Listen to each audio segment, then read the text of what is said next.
La cultura andina es el tema de la última unidad de nuestro curso de Historia y Cultura Premodernas. Y hoy día vamos a dedicarnos a hablar sobre el lenguaje del mito, lo simbólico y la religión en el mundo andino. Nos centraremos, como ya lo hemos mencionado, en el mundo inca, porque es la cultura prehispánica que tiene mayor accesibilidad, a la que conocemos un poco mejor y la que resume como una síntesis muy interesante todo ese gran legado de más de 6.000, 7.000 años de historia y de desarrollos culturales en estas tierras. Pero ciertamente no se agota el tema del mito y lo simbólico en este curso, no se agota en esta sesión. Hay mucho más que hablar y hay mucho más de qué reflexionar sobre estos temas. Sin embargo, centraremos nuestra mirada en estos tres aspectos: el mito, la función del mito, la función de lo simbólico y la función de la religiosidad. ¿Cómo era la religión de los incas? No sabemos mucho acerca de ello.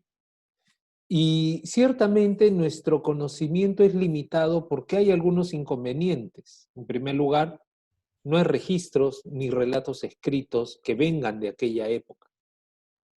Y esto ciertamente es una gran dificultad, porque todo lo que sabemos de los incas es por inferencia que ha llegado a nosotros a partir de los datos que aparecen en las crónicas. Los cronistas españoles, ya lo hemos dicho en sesiones anteriores, pusieron muchos medios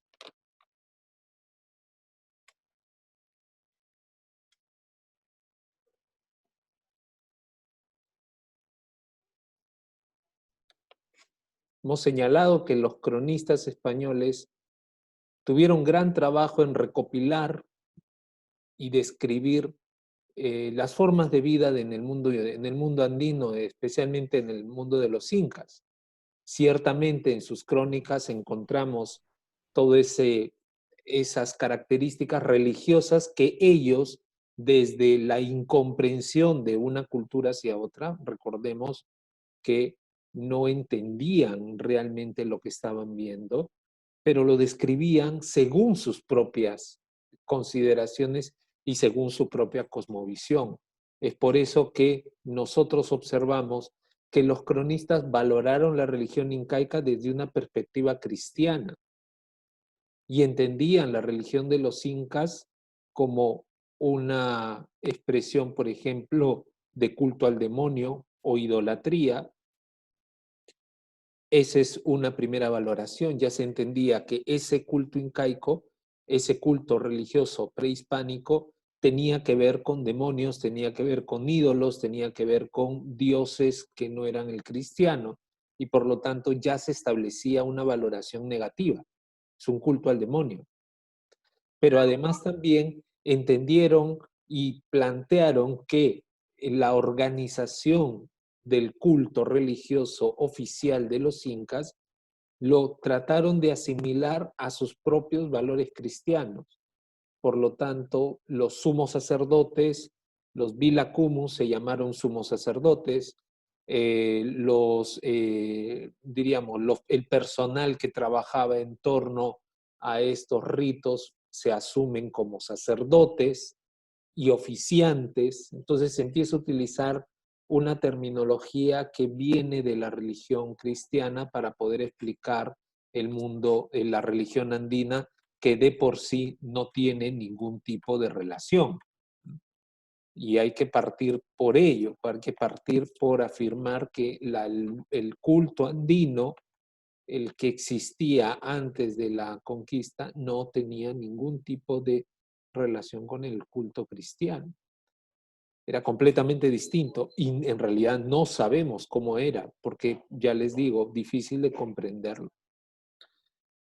Por otro lado, este culto religioso prehispánico generaba manifestaciones populares de algarabía, lo que los españoles llamaron las fiestas, lo llamaron fiestas. Y esas fiestas estarían relacionadas como una especie de calendario religioso que tenían los incas a lo largo de todo el año. Se dan cuenta cómo interviene la mentalidad occidental para tratar de entender lo que se está viendo. Porque no sabemos si los incas organizaban el tiempo a partir de años, no lo sabemos. No sabemos cómo distribuían el tiempo a través de si existían los meses para ellos o cómo era, no lo sabemos. Pero los españoles lo plantearon así, de tal manera que determinaron que las fiestas más importantes estaban relacionadas con movimientos solares, con el movimiento del sol, con la entrada de las estaciones, y por lo tanto, por inferencia, establecieron que estarían vinculadas con el mundo celestial. Pero además, las festividades que realizaban en el mundo andino, que eran completamente diferentes a las festividades realizadas en el mundo cristiano, completamente diferentes. Las festividades realizadas en el mundo andino tenían como una parte de su experiencia, además de la, diríamos, utilizando el término que hemos mencionado nosotros de Mircea Eliade, la hierofanía, también tenía una parte de, diríamos, de compartir en la comunidad esa experiencia sagrada, y por lo tanto una manera que tenían para compartir era tomando licor o utilizando distintos tipos de insumos o de alimentos preparados o de cosas que les pudieran hacer entrar en un estado de catarsis. Y a eso los españoles denominaron hechicerías y borracheras. Ya tiene un sentido moral, se dan cuenta, y un sentido moral negativo. Es por eso que la propuesta de la evangelización que se aplicó en toda América hispanoamericana, en toda América hispana, fue una evangelización que estuvo dirigida a erradicar ese culto, el culto que para los españoles era culto idolátrico, para los conquistadores era un culto idolátrico y que impedía pues una introducción del cristianismo en estas tierras. Por lo tanto, uno de los caminos que va a utilizar la evangelización va a ser justamente la superposición a festividades andinas, festividades cristianas, de tal manera que se cristianicen esos rituales y dejen de ser idolátricos y dejen de ser demoníacos y dejen de ser hechicerías. Entonces, ese es un proceso que va a tomar muchos años, ¿no? Fíjense en este texto de Bernabé Cobo, ¿no? En la historia del Nuevo Mundo. Un aspecto llamativo que no se sabía explicar cómo, ¿no? Dice, lo que en materia de religión más admira es la cuenta tan extraordinaria que tenían estos indios en conservar la memoria de las cosas tocantes a ellos. Porque dado que no las tenían por escrito para saberlas y guardarlas, suplían esa falta con aprenderlas y guardarlas por tradición tan exactamente que parece las tenían esculpidas en los huesos. Porque para solo este efecto, tenían los incas puestos en la ciudad del Cusco más de 1000 hombres que no entendían en otra cosa más que en la conservación de esta memoria. Y con esto se criaban otros desde mancebos. Bien creo yo que semejante cuidado no se halló en los gentiles antiguos ni en ninguna otra gente para conservar su religión y memoria de sus opiniones y adoratorios. ¿Se entiende el texto? ¿Es comprensible para ustedes este texto? Tengan en cuenta que es un texto escrito en el siglo XVII, por lo tanto la forma como está escrito puede ser complejo. ¿Tienen alguna pregunta respecto al texto? ¿Términos que no se hayan entendido?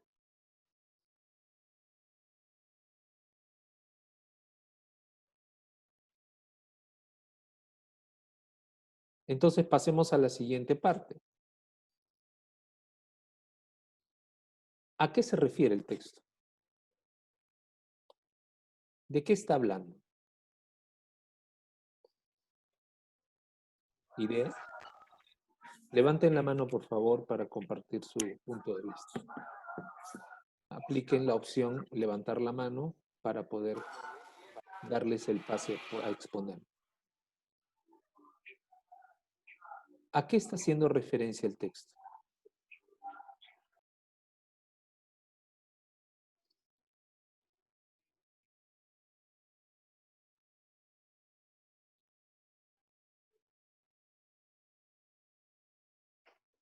Salomón Neira.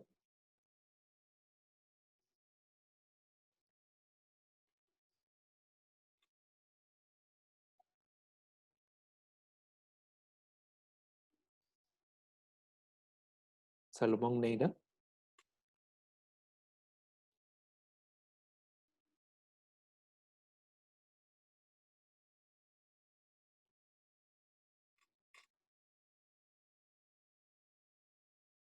Rubén Ruiz.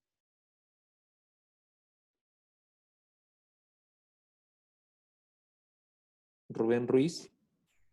Profesor, buenos días. Buenos días. ¿Me escucha? Sí, sí, perfecto.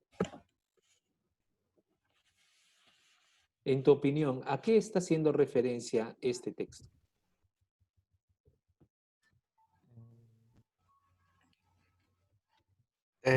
Yo creo que al lado religioso que tenían los incas, que por el mismo hecho de no tener escritura, se aprendían las cosas tan exactamente, o sea, respetaban tanto su religión, que guardaban sus conocimientos, se los aprendían en la memoria. Ya, eso es lo que dice el texto, pero en tu opinión, ¿a qué se está Sí. refiriendo el texto? Eh, a las costumbres, a las tradiciones. Ok, Si bien es costumbres y cierto, no tenían tradiciones. una fuente escrita, tenían una fuente oral Ok, y muy tenían bien. personas que, claro. Muy bien, muy bien. Muchas gracias. Estamos ya entrando en materia. Gracias, Rubén. Gracias, profesor. Yarret, ¿querías comentar algo? ¿Carrera? Sí, profesor, buenos días. Buenos días. El texto habla de la transmisión de sus conocimientos a través de las generaciones. ¿No? O sea, las guardan para después transmitirlas a las generaciones que siguen, ¿no? Así Y es. no solo quedarse con ellas, sino mostrarles sus conocimientos a los demás. Claro. Estamos hablando de transmisión de conocimientos. Muchas gracias, Yarret. Y creo que Gonzaga también quería comentar algo. Gonzaga. Profe, bueno, lo único que quería añadir, pero es que casi lo dijeron todo, es que la transmisión oral es lo que le sorprendía a este autor, que era tanto así que podían, a pesar de todos los años que han pasado, retener aún las tradiciones tal y como eran en un principio. Así es.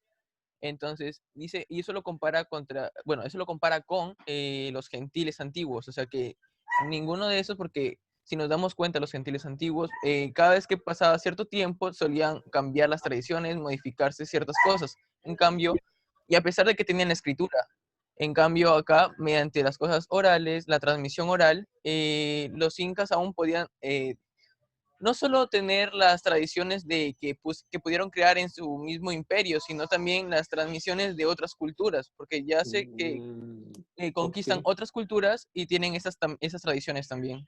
ok. Muy bien, muchas gracias, Gerardo. Sí, pero no. O sea, sí en una parte de lo que has dicho, pero no en la otra parte, porque la damnatio memoria, es decir, la destrucción de la memoria, la no conservar parte de la memoria, eso es propio de todo el mundo antiguo, ¿ah? Porque no son culturas históricas. Al ser cultura, porque la historia es conservar la memoria, las cosas buenas y las cosas malas. Eso es historia. Relatar los relatos, sean estos buenos o malos. Pero la damnatio memoria, o sea, la condenación de la memoria es que las cosas malas se borraban. Y esto sucedió en Egipto, sucedió en Roma, y también en el mundo andino. No se acordaban. De hecho, uno de los mejores ejemplos que se tiene es el caso de Lin Kurkon, que ya lo hablaremos. El Incurcón, las cosas que hizo el Incurcón desaparecieron de la historia, entre comillas, oficial de los incas, porque lo hizo tan mal que prefirieron que desaparezca el tipo, ¿no? Pero es propio de las sociedades. Entonces sí es cierto que la memoria va a ser muy importante. Y la transmisión de memoria, como estamos comentando, y agradezco a los participantes, tiene que ver con costumbres, tiene que ver con relatos, tiene que ver con mitos. Y fíjense cómo los incas habían dispuesto incluso un sistema de jóvenes y de personas que aprendían de memoria estas cosas para luego transmitirlas a los más jóvenes, como han mencionado sus compañeros. Bueno, eso no es otra cosa que ser un amauta. El amauta era ese personaje que sabía de memoria, que tenía una gran memoria porque recordaba muchas cosas y lo iba transmitiendo a los jóvenes. Entonces, las casas de educación que tenían los incas que mencionan los españoles en sus crónicas y que equivocadamente los autores peruanos en los colegios siempre han señalado como si fueran centros de estudio, al igual que un colegio, pues no era un colegio, eran lugares en donde se transmitía la memoria. ¿A partir de qué se transmitían las memorias? Pues a través de tradiciones, de cuentos, de mitos, de leyendas y de cantos, porque esas eran las formas en que se transmitían. De tal manera que efectivamente estaban esculpidas en los huesos, pero no de todas las personas, solamente de las panacas, como ya veremos más adelante. Acuérdense que todo este tema de la memoria está muy vinculado con la estructura social del mundo andino. Recordémoslo porque hablaremos de ello luego. ¿Y de qué contaban esas historias? ¿Qué es lo que contaban esos relatos? ¿De qué hablaban esos mitos? Pues principalmente de la forma en que ven el mundo, lo que se conoce como la cosmovisión andina. Una vez más, parece que tengo que recordar todas las veces y todos los días que tenemos clase, por favor, si quieren participar cuando estoy haciendo compartición de pantalla, levanten la mano. No escriban por el chat porque no lo puedo leer. En los Andes previos a la invasión española, la imagen del mundo consistía en una geografía sagrada, donde los puntos de referencia eran lugares específicamente sagrados, la huaca, que podían ser cerros, ríos, precipicios, pero también corrales, andenes o templos. Por lo general nosotros hemos extendido el término huaca a la estructura templaria, a los templos, a las estructuras arquitectónicas. Sin embargo, huaca podía ser todo, desde un cerro, un río, una piedra, un árbol específico que tuviera algunas características se convertía en una huaca, porque la huaca era la hierofanía de lo sagrado. En el mundo andino, en la cosmovisión andina, el mundo es sagrado, es un tiempo sagrado. La población andina es sagrada, tiene el tiempo de lo sacro, vive en el mundo de lo sacro. Y por lo tanto, todas las expresiones sobrenaturales eran consideradas hierofanías. Eso se trasluce ¿cómo? Porque eso más o menos lo cuentan algunos cronistas, pues donde mejor se traduce es en la documentación virreinal, especialmente cuando habían pleitos por tierras entre las comunidades indígenas. Ellos mandaban a hacer sus expedientes en el mundo virreinal y ponían en esos expedientes que que tales y tales comunidades eran descendientes de tal huaca, ¿no? Entonces es ahí donde vamos viendo cómo el espacio en el mundo andino estaba sacralizado. Y el mundo en sí estaba incluso ordenado, no solamente sacralizado, sino que estaba ordenado de una manera bastante establecida, bastante relacionante. Estaba dividido en 3 planos donde la bóveda celeste se le conocía como el Hanan Pacha, o el plano de arriba.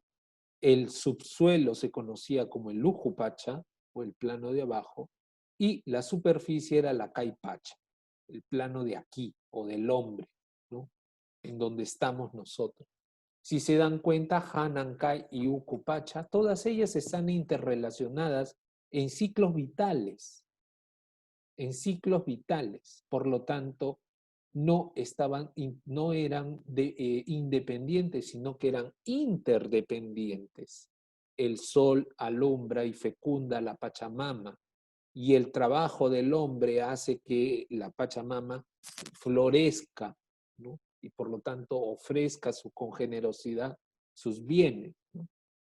Ese Ucupacha, que es el lugar donde también están los muertos, sirve de fértil proceso natural para que las plantas crezcan, ¿no? Entonces, todo ese tipo de cosas, todo este tipo de ideas y de planteamientos permitían pues constantemente interrelacionar al mundo de arriba con el mundo de abajo y con el mundo de aquí. Y no solamente los incas, sino todas las culturas andinas siempre han tenido en cuenta esta idea, porque el concepto pacha, que nosotros lo tomamos del quechua inca, pero que debió tener es un término que debe aludir a una visión, un conjunto de todas las sociedades, tenía un sentido temporoespacial, de espacio y tiempo. Por lo tanto, el plano Kai, o sea, la superficie en donde vivimos, tenía la función de unir o ser el encuentro de estos dos mundos, el del Hana y en el Uchu. Por eso hablamos del plano Kai como el plano que los amarra. La bóveda celeste y el mundo y el inframundo se unen en el plano de la superficie. Y por lo tanto, esa unión que tenemos hace que el plano de la superficie sea el plano de la vida, porque conecta a los dos mundos. Por otro lado, el plano de la vida, es decir, el mundo en el que existimos, la superficie, está también ordenada y dividida por conceptos de la cosmología andina que se conocen como los conceptos Hanan y Urin. ¿Ok? Entonces, mientras que podemos dividir Hanan, Kai y Uchu a la bóveda del cielo, la superficie y el subsuelo, la superficie a la vez se ordena a partir de dos conceptos, Hanan y Urin. ¿Se acuerdan qué significa Hanan?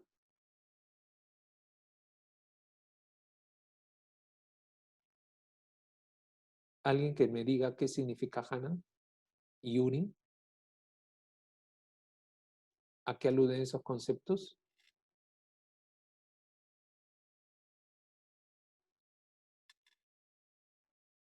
Adrián Alvarado.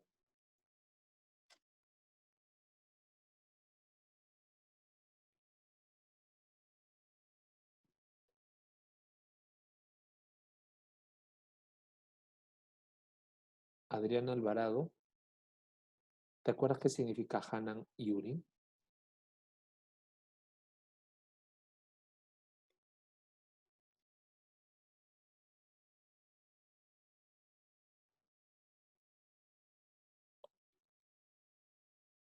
Daisy Albines.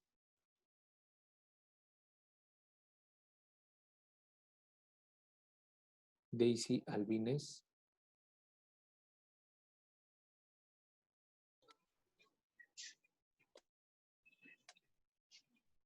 No, ya Profe, los que han participado, por favor, dejemos oportunidad para los demás, ¿ok? profesor Sí, ¿con quién habló? Valeria, lo acabo de buscar porque la verdad no estaba muy segura. Ya, Y Hanan es a lo que se sitúa arriba y al exterior. ok, Y Urin probablemente es su forma original, lo que se encuentra adentro. ok. Claro, es un término que hace referencia, gracias Valeria, es un término que hace referencia al espacio, al ordenamiento del espacio. Hanan es una mitad del espacio, Urin es la otra mitad del espacio, ¿ok? Y entonces lo que tenemos que recordar es que ese espacio, estamos hablando de la superficie, no es igual, porque hay una parte de la superficie que es elevada, Hanan, hay otra parte de la superficie que es baja, Urin. Hay una parte de la superficie que está a la izquierda de la persona, Hanan, y hay otra parte que está a la derecha, Urin. Hay una parte que es masculina, Hanan, y hay otra parte que es femenina, Urim. Entonces, el espacio, la manera en que, así como nosotros nos orientamos por derecho, izquierdo, arriba, abajo, sé yo, oeste, este, norte, sur, esa es nuestra orientación. Para el mundo andino, la orientación era de 2, Hanan y Hurim. En lugar de 4, ellos tenían 2, Hanan y Hurim. Pero además, todos los espacios se ordenaban a partir de Hanan Hurim. ¿Ok? O sea que no solamente era derecho-izquierda o izquierda-derecha, ¿no? Hanan Hurin es la base de la concepción espacial en los Andes. Esto no lo decían los andinos, esto no lo decían los cronistas, esto ha sido inferido ya posteriormente. Hanan y Urim son opuestos, pero no son opuestos polarizados, yo estoy por aquí, tú estás por acá, sino que como todo el planteamiento de la visión del mundo sacralizado de los andinos, Hanan y Hurin son opuestos, pero son complementarios, porque a lo alto tiene que haber algo bajo, porque para el hombre tiene que haber una mujer, ¿no? Entonces, esos opuestos son distintos, pero son complementarios y se necesitan. Entonces, esa es la concepción que tiene el mundo andino. Son mitades complementarias que al unirse entre ellas forman la famosa unidad simbólica Yanantín. Yanantín se entiende como la unidad, lo que es uno solo. Pero ese uno solo está constituido por 2 opuestos, diferentes, pero complementarios. ¿Sí? ¿Se entiende esta parte? ¿Hay alguna pregunta al respecto? Esta es la base del mundo andino, de la comprensión de la cosmovisión andina. Podemos caer en la idea de que solamente tiene que ver con orientación del sol, y no es así, porque no tiene que ver con la orientación del sol, aunque la orientación del sol también implica, porque el día y la noche también es un Hanan Urim, y la lluvia y el calor también es un Hanan Urim.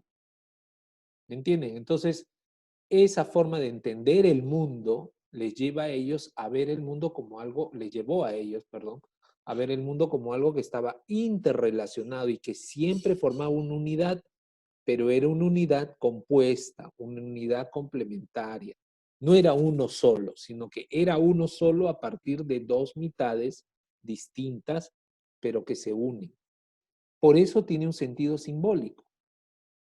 Por eso es simbólico, porque no es solamente lo que veo, lo que describo, sino también lo que significa. ¿Ok? Pensemos en el mapa del Tahuantinsuyo, ¿no? Para hacerlo más simple. Todos, creo yo, que hemos aprendido de que el Tahuantinsuyo se divide en 2 partes, el Chinchaysuyo, el Collasuyo, el Contisuyo y el Antisuyo, ¿no? Creo que esto todos lo recordamos, porque así nos lo han dicho. Son 4 partes, Chinchaysuyo, Collasuyo, Contisuyo, Antisuyo, y están cada uno divididos y distribuidos según la orientación del norte, sur, este y oeste. ¿Ok? Y es más, muchas veces se ha relacionado de esa manera, que el Chinchaysuyo es el norte, Collasuyo es el sur, Contisuyo es el oeste, Antisuyo es el este. Y cada uno tenía unas características diferenciadoras. Pero si lo planteamos de la perspectiva del Hanan Hurin, vamos a darnos cuenta de lo simbólico que significaba eso. Porque podríamos caer en la idea que también tenían los españoles en sus crónicas de que esto es un mapa político, como el mapa político del Perú, que tiene un dibujo, una figura y está dividido por tantas regiones o departamentos. Y podríamos caer en la idea de pensar que el Tahuantinsuyo es un territorio, un mapa de tipo político, pero no es un mapa político. El Tahuantinsuyo es el mundo, es una realidad sacralizada, porque para los incas el mundo es una expresión sagrada. Por lo tanto, los incas no sabían que existía más mundo fuera del Tahuantinsuyo, a diferencia de nosotros, que sí sabemos que la Tierra incluso podemos somos conscientes de que la Tierra es un planeta en miles de millones de planetas y de galaxias, ¿no? Los incas no. Los incas no sabían eso. El mundo andino entendía que el mundo era eso, el Tahuantinsuyo. Y por lo tanto, la división que hacían partía del eje del mundo. Y el eje del mundo, para ellos, para los incas, era el Cusco. El Cusco era el centro de su universo, el centro de su mundo. No solamente y para nada la capital política. Esa ya es una idea impuesta por los cronistas. La idea de que el Cusco era la capital del imperio, eso es una idea impuesta por el mundo occidental. Porque no había el concepto de imperio. El Cusco tenía un sentido religioso. Era el centro del mundo. Y por lo tanto, ese mundo se dividía a partir del Cusco en 4 ámbitos, que podemos decir que al unirse esos 4 ámbitos, esas 4 partes, se llamaba Tahuantinsuyo. Tahuan significa 4 partes. Por lo tanto, esas 4 partes estaban unidas en el Cusco. Y esas 4 partes unidas en el Cusco también son mitades. Hananjurin. Por lo tanto, hay que entender que el Tahuantinsuyo es una representación simbólica del mundo. Un mundo en donde habían 2 mitades, Chinchaysuyo, que era el Hanan, Collasuyo, que era el Urin. ¿Ok? Chinchaysuyo es el Hanan y Collasuyo es el Urin. Pero ustedes me dirán, profesor, ¿por qué el Chinchaysuyo es Hanan si ellos son la costa, mientras que Collasuyo, Urin, como lo vemos en el mapa, son la sierra? ¿No se supone que la sierra es más alta que la costa? Buena pregunta. ¿No se supone que el Collasuyo está en el Collao y está a 5.000 metros de altura, mientras que Chincha y todos los chinchanos están a 0 grados de altura, a 0 metros de altura con respecto al mar?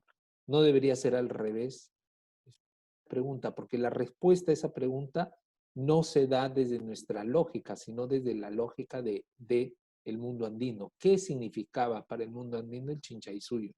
No lo sabemos hasta ahora.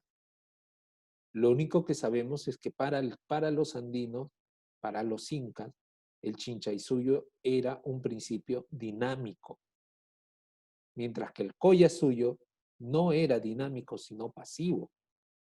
¿Por qué? No lo sé, pero ese es un gran tema de análisis que se sigue estudiando.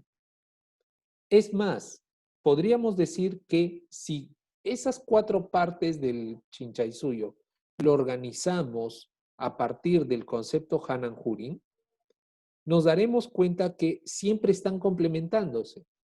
Chinchaysuyo con el Collasuyo, Hananjurin, ¿no? Antisuyo con Tisuyo, Hananjurin. De tal manera que las partes que son Hanan serán el Chinchaysuyo y el Antisuyo. Y las partes que serán Jurin serán el Collasuyo y el Contisuyo. Qué interesante. ¿Se dan cuenta cómo simbólicamente el Tahuantinsuyo es un Yanantin? Es la unidad a partir de complementarios. Y por lo tanto, esta unidad de complementariedad permite a los incas aprovechar mejor esos terrenos desde una perspectiva económica, desde una perspectiva social, ¿no? Porque claro, entienden que las partes activas son mucho más dinámicas y las partes pasivas son las menos dinámicas. Y ahí ya estamos viendo cómo los incas, cómo el mundo andino en general, no solo los incas, aprovechaban ecológicamente, económicamente, ambientalmente, hidráulicamente, todo el territorio desde una perspectiva completamente, desde una lógica completamente distinta a la nuestra. Y entonces ahí también vemos la figura simbólica del Inca, porque el Inca no es solamente un rey emperador, que es como nos lo han pintado las crónicas europeas, ¿no? El Inca cumplía una función simbólica. En él se reunían las 4 particiones, las 2 mitades. El Inca está en el Cusco y en él se reúnen esas 4 mitades, esas 4 particiones. Ahí podemos verlo en este dibujo de Guamán Poma de Ayala. Este es el Inca y aquí están los 4 que corresponden a aquí 1, 2, 3 y 4. Los 2 Hanan y los 2 Urin se están reuniendo con él. Son los personajes que representan a cada una de las mitades. Y luego tenemos que además el Inca era el ombligo en el que se amarraba el mundo en sí, porque con nosotros sabemos que Cusco significa ombligo del mundo. Ok, pero el Cusco no para los incas es el Inca. El Inca es Cusco, así se le llamaba, Cusco, ombligo. Las crónicas más iniciales, las crónicas de Zárate, las crónicas más tempranas, recogen en la voz Cusco Viejo para hablar de Huayna Cápac.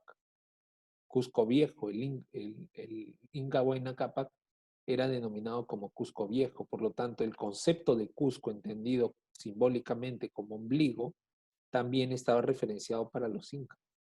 Tengan en cuenta que los incas eran personajes que estaban casi divinizados, ¿no? Entonces, eso permitió al Inca obtener el simbolismo, adquirir el simbolismo de ordenador del mundo. El Inca ordena el mundo.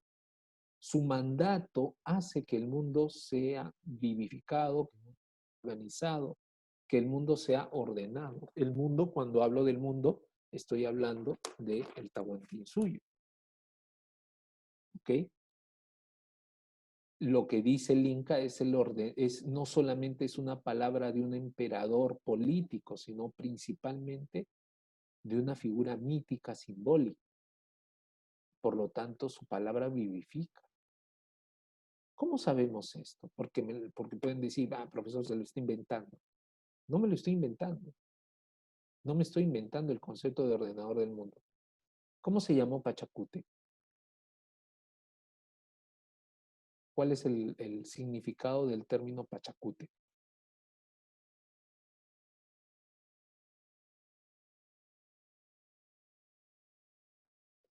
Búsquenlo en la web y me lo dicen.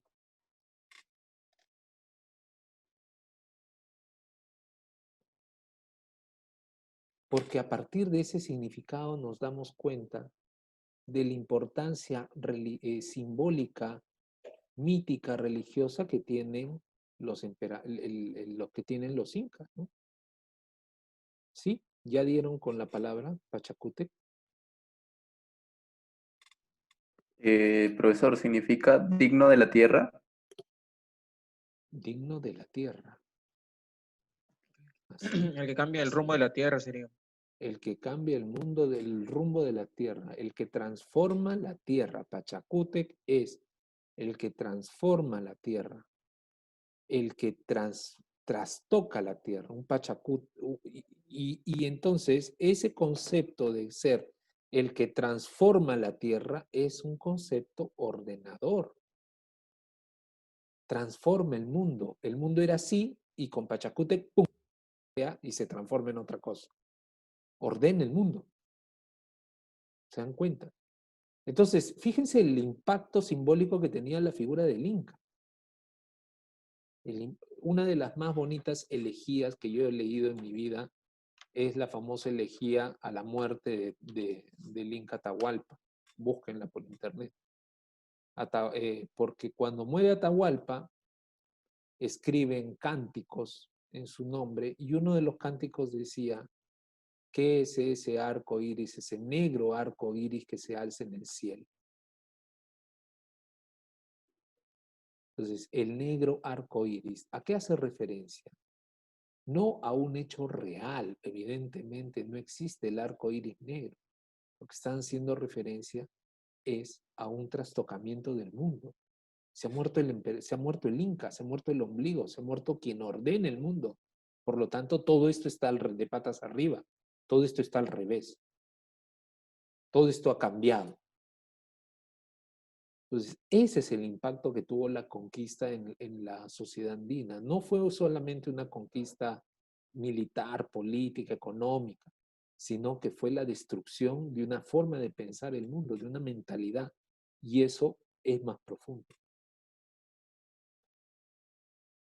Entonces, ¿por qué hay que estudiar el tema religioso? Franklin Pease, que es un gran historiador fallecido ya hace bastante tiempo, hace más de 20 años, decía que interesa el tema religioso no solamente por su valor histórico, sino porque también es una puerta de ingreso al mundo social, del mundo andino, ¿no? Del mundo prehispánico. La cosmovisión de un pueblo manifiesta no solamente su imagen de lo sagrado, sino también, y dentro de esta, todo lo concerniente a la organización social a la cual se llega a través de los ritos que los hombres practican y en los cuales participan de diversa manera, por ejemplo, y a través de los mitos que lo explican.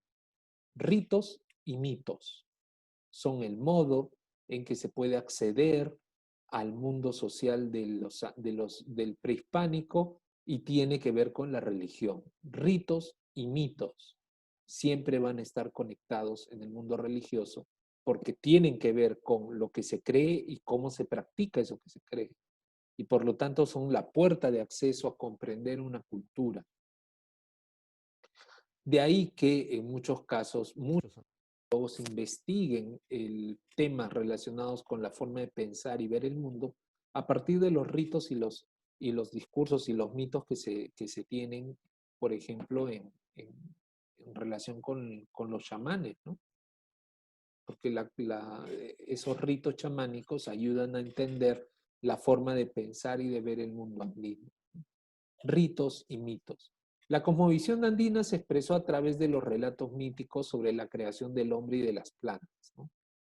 Bueno, hay mucho sobre esto, cantidad de mitos relacionados sobre esto, y cada localidad, en la sesión pasada estábamos hablando de que no podemos hablar de un tiempo igual para todos y uniforme para todo el mundo andino, sino que hay que pensar en desarrollos locales, en cosas muy concretas.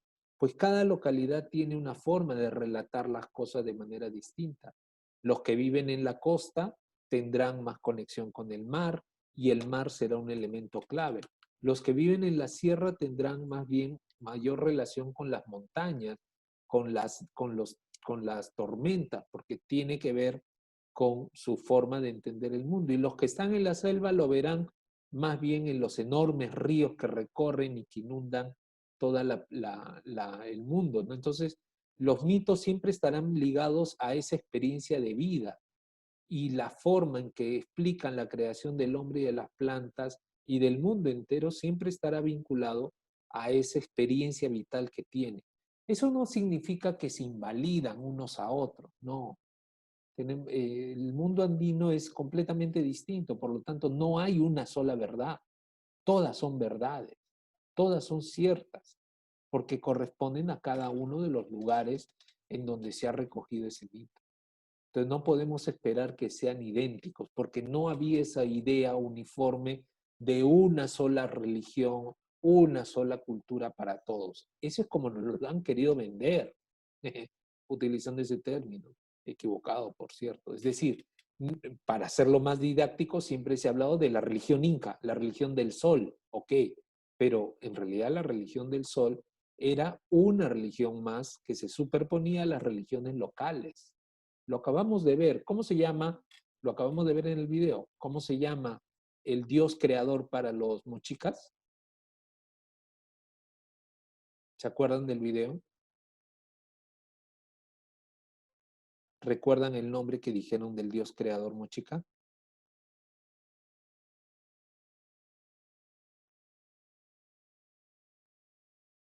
Ayapaec. Ayapaec. Pero Ayapaec es un dios, una deidad solo para los mochicas.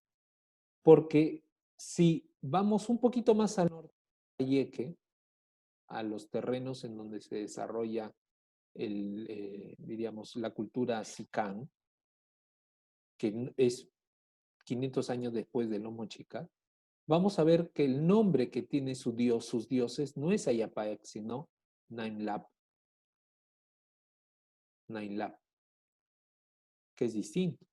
Y si vamos a la sierra de Cajamarca, veremos que el nombre de los dioses no es ni Ayapaec, no es ni Nainlap, sino es otro nombre de deidad. ¿Ok? Entonces, cada dios en su localidad tiene las mismas funciones, pero tiene nombres distintos. Entonces, es un tema a tenerlo siempre en cuenta. Hay otros mitos que hablan sobre las luchas entre los dioses y esos permiten explicar los fenómenos naturales, ¿no? Los fenómenos naturales. Esto es bien importante porque es la forma en que expresan la presencia, por ejemplo, de los truenos, los relámpagos, las tormentas, la nevada, las sequías, las inundaciones. Todo eso se explicaba a través de mitos de luchas entre dioses. Y también están las historias de los semidioses y de los seres fundadores, los que nosotros conocemos como leyendas, ¿no? Los héroes fundadores de civilizaciones que no son los dioses creadores, ¿ah? Porque los dioses creadores son otro level, ¿no? Otro nivel de deidad. Los héroes fundadores son héroes míticos, pero héroes, hombres, mujeres de carne y hueso que construyen la civilización, ¿no? Y tienen poderes. Y también esto se recuerda a través de cantos y danzas, ¿no? Las cantos y las danzas tienen ese significado. Bueno, hoy en día están muy mediatizados por tradiciones cristianas, pero podemos encontrar referencias de danzas y cantos andinos justamente en los bailes que se realizan, ¿no? De los relatos míticos podemos obtener una imagen de la cosmovisión andina. Efectivamente, podemos concluir que para la cosmovisión andina el tiempo y el espacio eran sagrados, que los hechos ocurridos siempre van a tener un carácter de hierofanía y de ritualidad, porque es lo sobrenatural que se hace visible, por lo tanto es hierofanía. Y finalmente que el relato fue el fundamento de la legitimación del poder local. Ya lo hemos visto en el ejemplo, ¿no? Los incas tenían 1000 personas, 1000 hombres aprendiéndose de memoria todos los días, todos los relatos y todos los mitos. Es una forma de poder local, es una forma de conservar el poder, es una forma de detentar el poder porque tienes el conocimiento y ese conocimiento lo transmite, ¿no? Algunos autores señalan, para mí es una de las teorías más sugerentes, que el proceso que tenían los incas en las últimas décadas antes de la llegada de los españoles era el proceso de una unificación territorial y conceptual. Cuando conquistaron los incas a los chimús, llevaron a los hijos de los reyes chimús al Cusco como rehenes. No los maltrataban, todo lo contrario, los tenían bien cuidados. Pero a esos hijos los habían puesto a estudiar en estas casas de la conservación de la memoria, entre amautas. Por lo tanto, podríamos pensar que pasado un tiempo, esos jóvenes, cuando regresaran a Chimú, ya no tendrían la mentalidad únicamente de su nación, sino que ya estarían y serían expertos en el mundo andino, en el pensamiento inca, y por lo tanto configurarían una mayor unidad. Entonces esto es interesante porque nos habla de justamente ese desarrollo de las formas en que se va transmitiendo el pensamiento. Ok, pero hablemos de mitos. Hablemos de los mitos incas. Bueno, aquí tenemos uno de los mitos más conocidos, ¿no? El mito de Manco Cápac y Mamahoyo, la pareja divina, los seres civilizadores. Este mito es recogido por Garcilaso de la Vega en los Comentarios Reales. Ahí podemos ver en esa lámina que siempre se vende para los niños, para el colegio, se ve la imagen, ¿no? De cómo era Manco Cápac y Mamahoyo, saliendo en una espuma de agua del lago Titicaca, caminando por distintos lugares hasta llegar a enterrar la barra en el cerro, la barra de oro que tenía en el cerro Guanacaure y por lo tanto a través de ese acto simbólico, pues se fundaba el Cusco, ¿no? Y entonces empezaba la obra civilizadora. Mama Oyo, que enseñaría a las mujeres a coser y a preparar chicha, y en cambio Manco Cápac enseñaría a los hombres a cultivar el campo, a construir edificaciones y a aprender, ¿no? A aprender el idioma y el conocimiento. La obra civilizadora de esta pareja real, de esta pareja mítica, pues estaría completa en ese sentido. Y con ello se funda la dinastía de los incas en el Cusco, ¿no? Más o menos así es el relato. ¿Podríamos agregar algo más en ese relato? ¿O también es lo que ustedes han escuchado?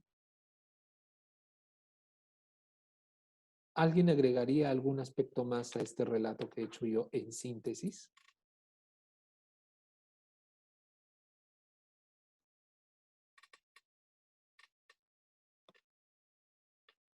¿No? Bueno, muy bien. Entonces, ¿qué características tiene esta pareja primordial? Esta pareja mítica. ¿Qué características expresa? Bueno, en primer lugar, que son una pareja, hombre-mujer, Hanan-Kurin. Segundo lugar, son complementarios, ¿no?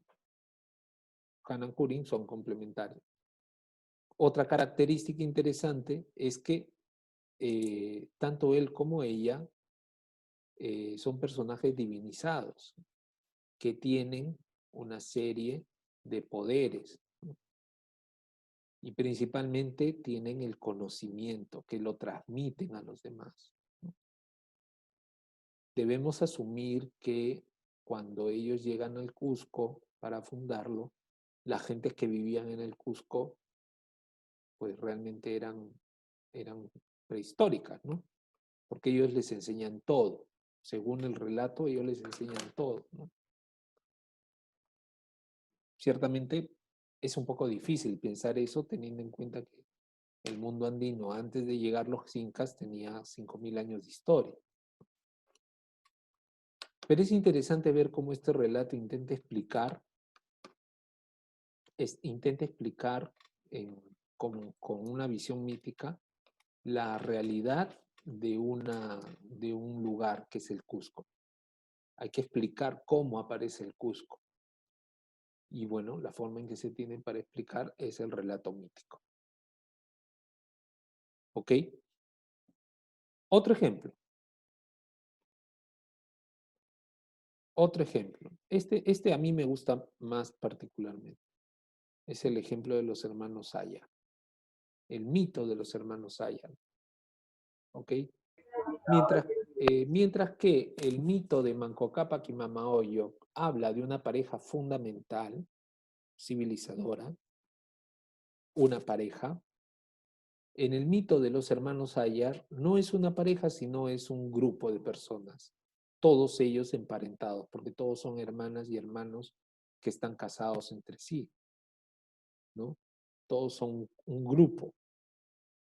Entonces, algunos autores como Henry Pease y María Rostorowski prefieren denominar al mito de los hermanos Ayar como la versión andina del proceso fundacional, mientras que la leyenda de Manco Cápac y Mama Oyo, recogida por Garcilaso de la Vega, sería una versión hispanizada u occidental del proceso fundacional.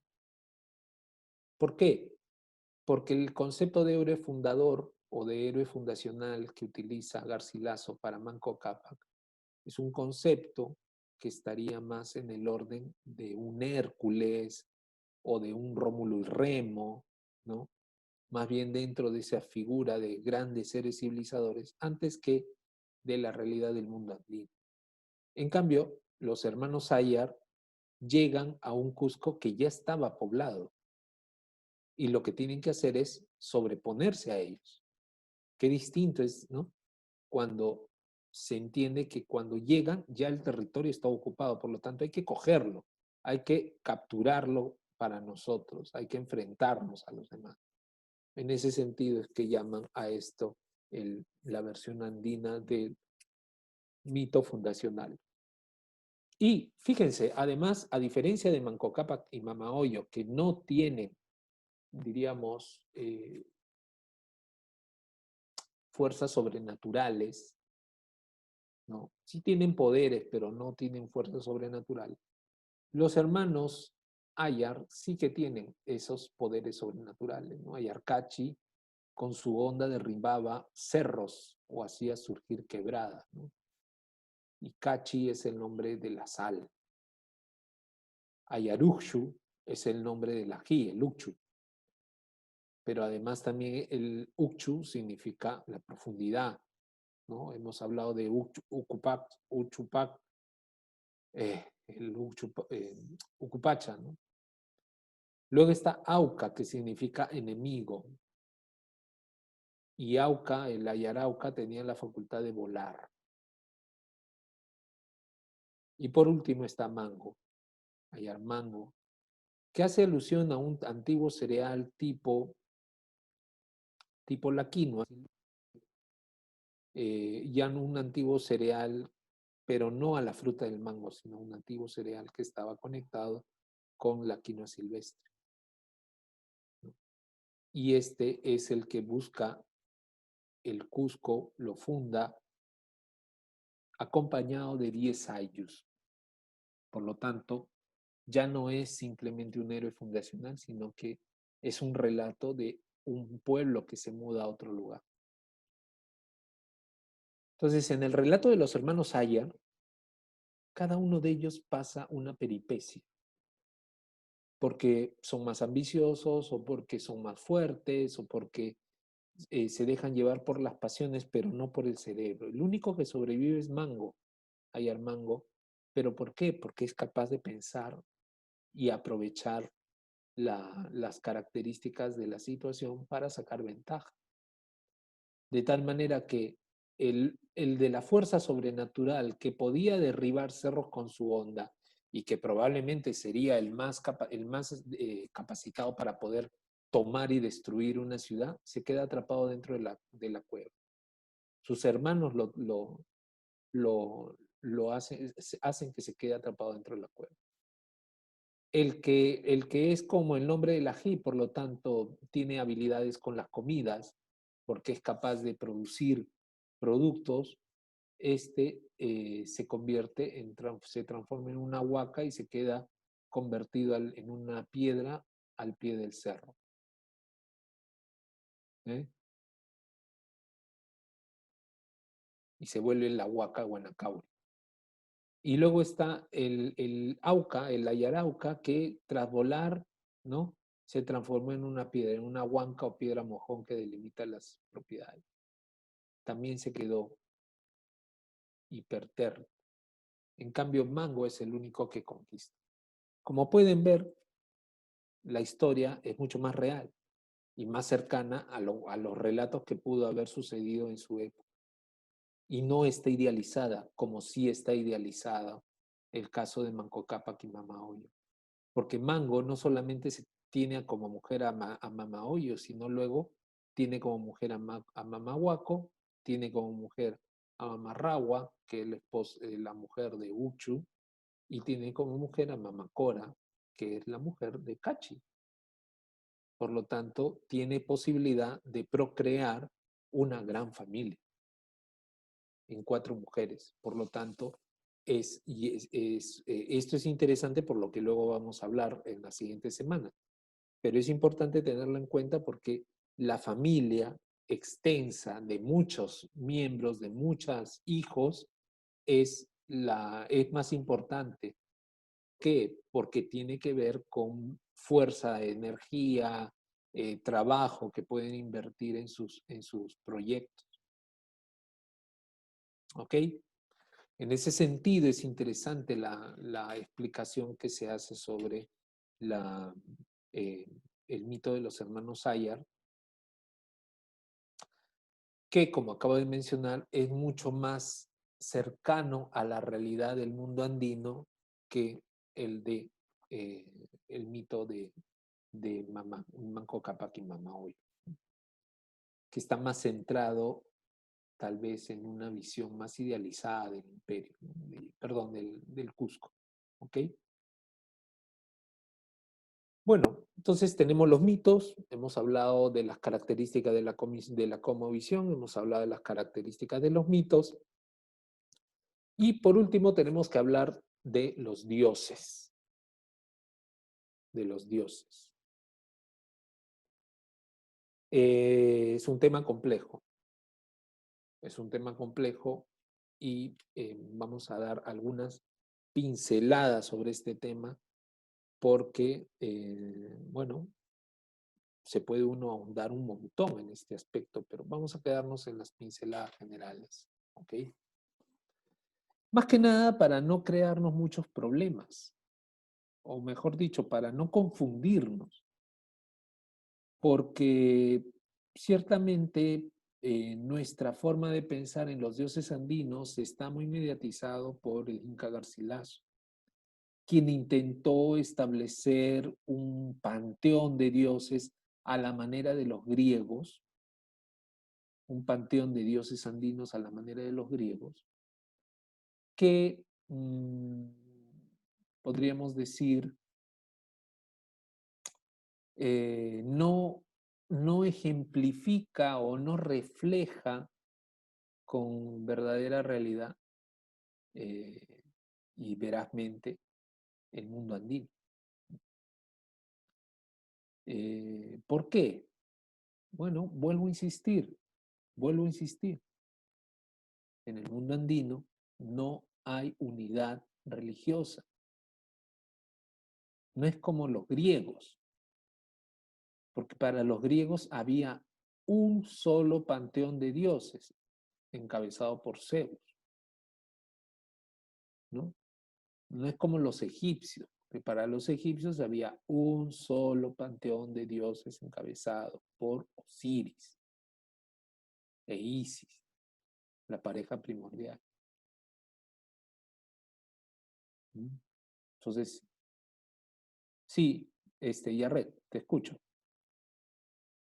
Profesor, cuando se dice que no, en los incas no todos tienen el mismo Dios, es porque no hay una imposición o también no hay, las culturas son en distintas etapas, no son todas como es en un tiempo lineal, sino en varias etapas, ya que los incas es después de, por decir, Chavín, de todas esas culturas.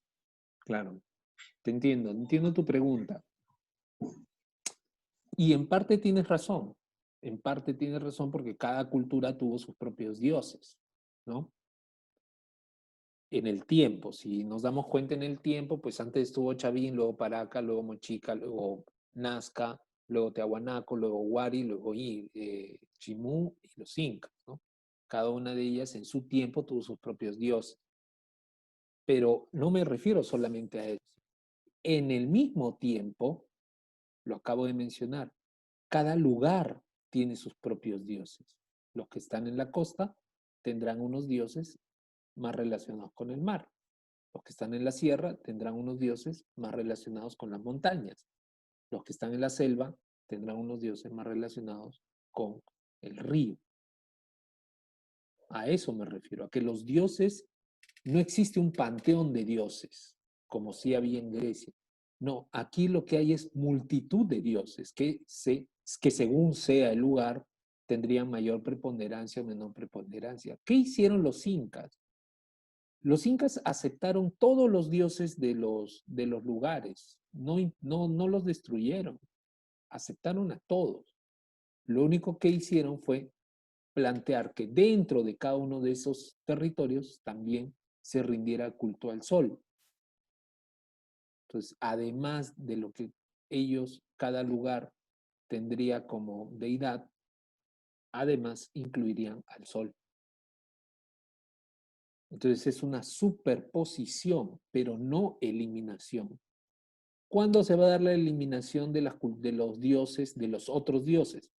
Cuando llega la evangelización cristiana. Porque la evangelización cristiana, porque la fe cristiana es monoteísta y por lo tanto no puede convivir con religiones politeístas, pues los incas eran politeístas.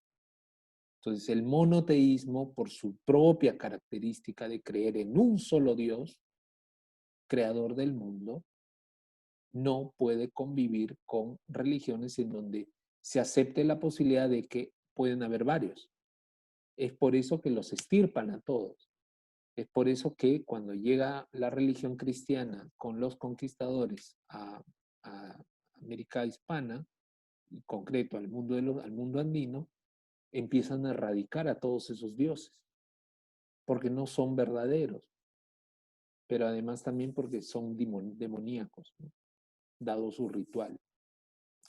¿No han leído ustedes acaso el famoso relato de Estete cuando relata o cuando narra la llegada de Pizarro a Pachacamac? De Pizarro a Pachacamac, de Hernando Pizarro, el hermano mayor de Francisco. Cuando Hernando Pizarro acompañaba a Francisco Pizarro en su conquista de América, del Perú, de los incas, ¿no? Cuando llegan a Cajamarca y es capturado Atahualpa, Atahualpa les promete oro, llenar una habitación de oro y 2 de plata en 3 días. Bueno, rápidamente. Eso de 3 días puede ser una invención.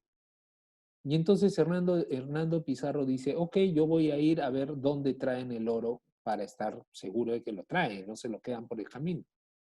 Y entonces coge una partida de españoles y a caballo se van hasta Lima, concretamente al templo de Pachacamac, que es el gran oráculo, la gran divinidad, el gran dios que existía en esa zona. Pachacamac es el gran dios de la costa norte, de la costa central, ¿no? Y los incas tenían un oráculo, un templo del sol en Pachacamac, ¿no? Al que le rendían culto junto al sol. Bueno, cuando llega Hernando Pizarro a Pachacamac, cuenta la crónica, y ve ese enorme monumento, porque Pachacamac realmente es una cosa impresionante, aún ahora que está en ruina, es una cosa impresionante.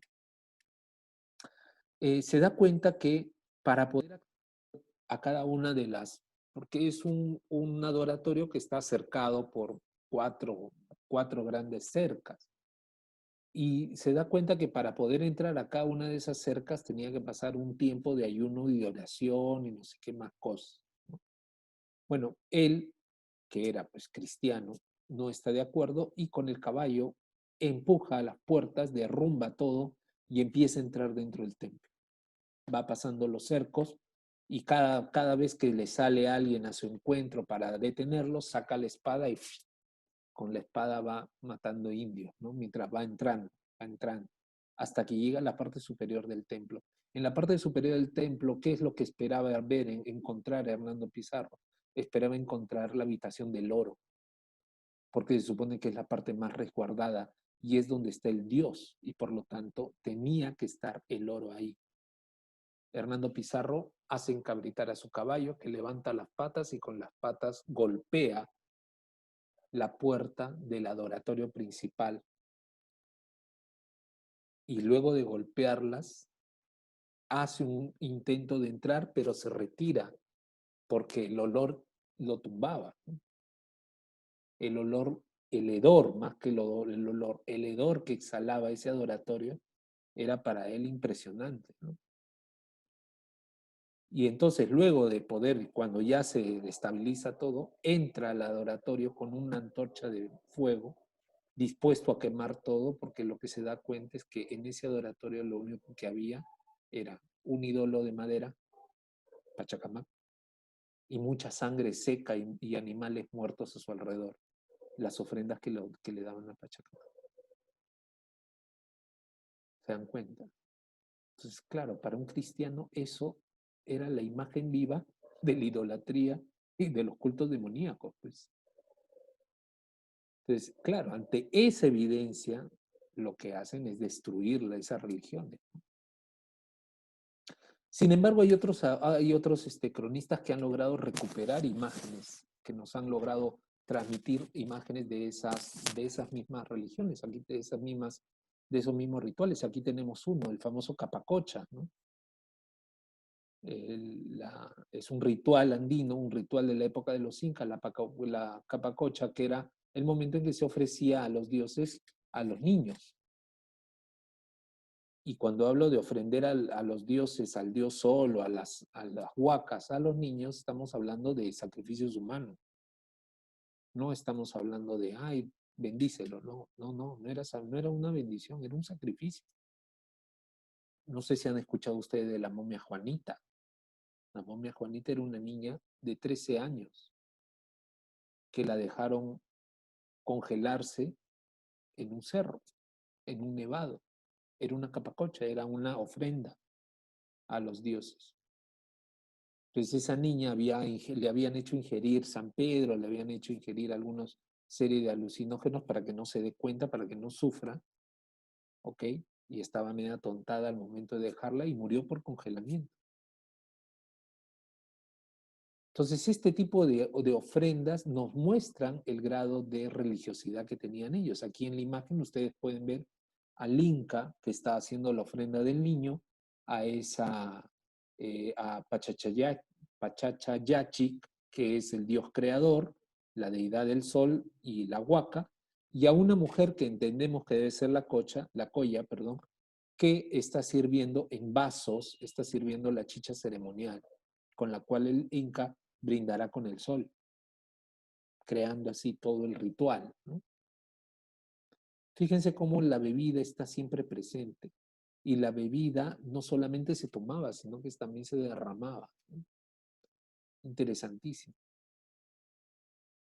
Entonces podemos decir que hay varios tipos de culto religioso. Hay cultos oficiales centrados en el culto solar y que tenía una estructura religiosa, el culto de los incas propiamente, pero también había un culto local o un culto anterior a los incas, y en algunos casos eran panandinos como Pachacamac, que se extendía por más territorios de su zona. Y finalmente habían rituales, creencias y supersticiones que eran tremendamente locales, ¿no? Propiamente locales. Y todas estas convivían. Los incas, para poder desarrollar esta religión oficial estructurada con una jerarquía religiosa, inventaron o plantearon un sistema que se conoce como los seques. Los seques. Los seques eran hilos simbólicos que conectaban el Cusco con las 4 partes del Tahuantinsuyo. El Cusco con las 4 partes del Tahuantinsuyo. No hay mejor explicación de esta idea del ombligo. Se entiende ahora por qué cuando hablamos del Tahuantinsuyo no lo hacemos desde una perspectiva política, sino religiosa, justamente por los seques. Porque 328 seques eran esos hilos simbólicos que conectaban cada una de las partes del mundo, del Tahuantinsuyo, con el Cusco. Una línea imaginaria. Y cada una de esas líneas imaginarias terminaba en una huaca, que podía ser un río, un templo, un árbol, una piedra, una montaña, una manifestación natural, llamativa. Cada uno de estos hilos imaginarios creaban un enorme círculo, ahí lo pueden ver ustedes. Ese enorme círculo que pueden ver aquí conectaba cada una de las partes del mundo con el Cusco. Y este enorme círculo estaba organizado a partir de una serie de huacas que eran encargadas, ahí están los nombres de las huacas, estaban encargadas a determinados grupos de ayllus, determinadas poblaciones que tenían que encargarse del cuidado de esa huaca y hacer los ritos correspondientes cuando le tocaba realizarlos. Por lo tanto, eran lugares sagrados del Cusco y de sus alrededores, eran adoratorios que, como los hemos mencionado, cada grupo étnico lo tenía a su cargo. Y era una forma también de establecer una alianza entre los incas y los grupos locales, y los grupos étnicos. Porque cada grupo étnico se encargaría de cuidar y de mantener la huaca a la que estaba encargado, que era la suya, Y de esa manera le rendían culto a su dios particular, pero dentro de un conjunto, dentro de una estructura que estaba concebida por los incas para demostrar que ellos se habían impuesto a los demás. Sin embargo, estas ideas que estamos mencionando, que seguramente para algunos de ustedes son nuevas, porque de estas cosas no se habla mucho, debo decirlo. Y siento mucho decirlo así tan rápido, porque podríamos y tendríamos tal vez que reducir un poquito más, profundizar un poquito más, pero encontraré alguna lectura fácil para que ustedes puedan, fácil en la lectura, ¿no? Para que ustedes puedan comprender el tema un poco más a fondo. Pero ya creo yo que nos estamos dando cuenta que la manera en que se relacionaban los incas en el ámbito religioso no tenía que ver con la imposición de un panteón de dioses, sino más bien con las alianzas y la aceptación de los dioses locales y la incorporación de los dioses locales a su estructura religiosa. ¿Ok? Pero esto ha llegado a conocerse recién. A partir de 1970 conocemos el tema de los seques, antes no lo sabíamos. Y además en la época andina nunca lo dijeron y los cronistas no lo copiaron, porque los cronistas, incluso los cronistas indios, lo que hicieron fue construir imágenes inventadas del mundo andino, como esta de aquí, de Juan Santa Cruz Pachacuti, un cronista andino de la zona del Collao, quien escribió en 1613 esa relación de antigüedades de este reino del Perú, una crónica en donde se hablaba de cada uno de los 13 incas que habían gobernado el mundo inca. Y en una de sus imágenes, Santa Cruz Pachacuti dibuja esto que vemos aquí. Esto que vemos aquí y lo llama el altar de Coricancha, el altar de los dioses. Según Pachacuti, según Santa Cruz Pachacuti, lo que estamos viendo es la imagen que existe, una imagen de los dioses andinos que existía en el Coricancha, el principal templo religioso de los incas. Y esa imagen de los dioses andinos que nos transmite Santa Cruz Pachacuti, ¿no?, en el fondo es una ordenación del mundo, porque en el centro encontramos un disco de oro que representa el Tahuantinsuyo, el todo. Arriba tenemos una cruz, que es la cruz del sur, ¿no? Imagen de, eh, la ordenación del mundo.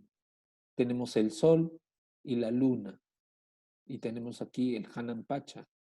Y luego tenemos en el Caipacha los elementos de la naturaleza, el rayo, la estrella, el verano, la bóveda del cielo arcoíris, la cruz del sur, ¿no?, las nubes o lluvia, el granizo, ¿no?, la fuente de agua, y finalmente encontramos los malki, que son los árboles, al hombre y la mujer, ¿no?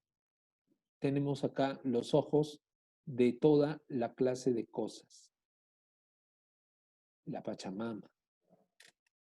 Y por último, en el Ucupacha, o sea, en la parte de abajo, tendríamos el aterrazado agrícola o la siembra, la tierra, ¿no? Visto de esta manera, lo que nosotros estaríamos enfrentándonos es a una enorme cosmovisión ordenada del mundo de los incas, que para Santa Cruz Pachacuti sería como una especie de retablo. Ese es un concepto español, retablo, pero se entiende claramente a qué hablamos. El retablo es una estructura en donde se reúnen todos los santos, ¿no? Las imágenes de los santos y de Cristo y María. Bueno, Santa Cruz Pachacuti lo que hace es una especie de retablo en donde se reúnen todas las deidades del mundo andino. Pero fíjense lo que dice Ana Sánchez, que es una investigadora de este tema. Dice lo siguiente: un descuidado apunte sobre el retablo que existía en el templo del Coricancha. No existe en otro cronista una apreciación semejante de la religión incaica. Cualquiera apostaría por su origen netamente andino. Claro, porque tiene todos los elementos andinos, todos los elementos de un supuesto panteón religioso andino, y además que es dibujado por un cronista que es indio. Santa Cruz Pachacuti es indio.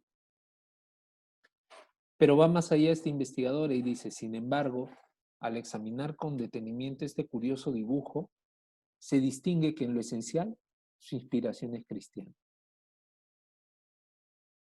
¿Por qué su inspiración es cristiana?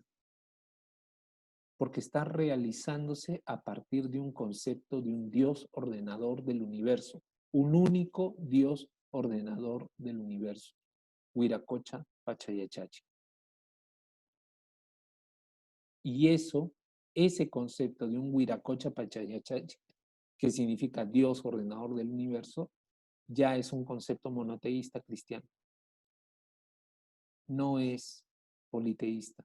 Y por lo tanto, la ordenación que establecen de un plano superior, un plano medio, un plano inferior, y estructurados de esta manera, a la izquierda, los activos, a la derecha, los femeninos, ¿no? Lo que nos está demostrando es que lo que hizo Santa Cruz Pachacuti fue reconstruir o crear una estructura en la cual se pueda reflejar desde una perspectiva cristiana el mundo andino. Carlos Cruz, te escucho. Buenos días. Profe, buenos días, profe. Quería preguntarle, o sea, digamos que en esta imagen, Juan Santa Cruz, digamos que aparte de los dios sol que se conocía, normalmente hay alguien más arriba que ellos, digamos, más que esos dos dioses, ¿no? El Inti y el Quilla, ¿no? Eso es lo que Claro, quiere decir. efectivamente. O sea, él lo que hace es plasmar todos los dioses que tienen los del Collasuyo, porque además de estos hay muchos otros dioses más, los de la costa, los de la Sierra Norte, los de la selva, pero él solo reúne aquí a todos los que él conoce del Collasuyo y los ordena como en niveles, ¿no? Abajo están los dioses que no son más sobrenaturales. En el medio estaría el sol y la luna, y en la parte superior, más arriba de todos, el más importante de todos, Huiracocha Pachayachachi, creador del mundo. Pero vuelvo a insistir, según Ana Sánchez, todo eso es una estructura que lo ha inventado Santa Cruz Pachacuti, que no es real, que no era así, que no debemos dejarnos pensar que fue así. ¿Por qué? Porque lo que se demuestra es que es más lógico que los incas en su forma de pensar pensaran las cosas de esta manera, como se planteó Tom Suidema con los seques del Cusco. ¿Por qué? Porque para los incas no había una estructura de jerarquía entre los dioses. No había una estructura de jerarquía.